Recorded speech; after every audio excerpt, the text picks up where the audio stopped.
O'zbekiston iste'molchilar huquqlarini himoya qilish jamiyatlari federatsiyasi hamda Farg'ona viloyati hokimligi hamkorligida tashkil etilgan ishchi guruhi a'zolari O'zbekiston Respublikasi qonunlari, Prezident farmon va qarorlari ijrosini o'rganish maqsadida Quvasoy shahar tibbiyot birlashmasida bo'ldilar. Muassasaga kirib borayotgan ishchi guruhi a'zolari e'tiborini darvozaga yaqin joyda to'plangan axlat uyumlari va uning yonginasida yuvib, yoyib qo'yilgan choyshab jildlari tortdi. Nahotki bu yerda mehnat qilayotgan shifokorlar holatga befarq bo'lsalar. Birlashmaning asab va ichki kasalliklar bo'limi ta'mirlashdan chiqqaniga ko'p bo'lgani yo'q. Bir qarashda barcha sharoitlar yetarlidek ko'rinsa-da, katta hamshiraning xonasida olib borilgan o'rganishlar davomida ayrim kamchiliklar ham borligi aniqlandi.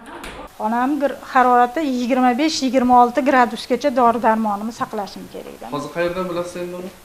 Yo'q, gradusligimizni aytyapsiz-ku, hozir nima qildikda oldik. Remont endi boshlanib, endi ochildik. Dori-darmoningiz turibdi, opajonim. Dori-darmonim turibdi. Dori-darmoningiz turibdi. Konditsionerimiz qayerdan ishlash o'lchaysiz? kerak. Konditsionerga endi zaifkani berganmiz, chunki Konditsioner ham ishlamaydi. Konditsioner ham ishlamaydi demak. Gradusligingiz ham yo'q. Hamshiralar dorilarning saqlanish holatini kuzatib turishda foydalaniladigan termometrni olib kirib qo'yishni esdan chiqarishibdi. Shu yerning o'zida xususiy kasalxona ham joylashgan. Bu yerdagi holatni ham qoniqarli deb bo'lmaydi. Ishchi guruhi a'zolari tomonidan katta hamshira xonasida saqlanayotgan dorilarning yaroqlilik muddati o'tib ketganligi ko'rsatib berildi. Ko'ringizchi qaytarib. Ko'rib oldingizmi? So'rga o'tgan vaqtda tugabdi, o'tirib ko'rdingiz.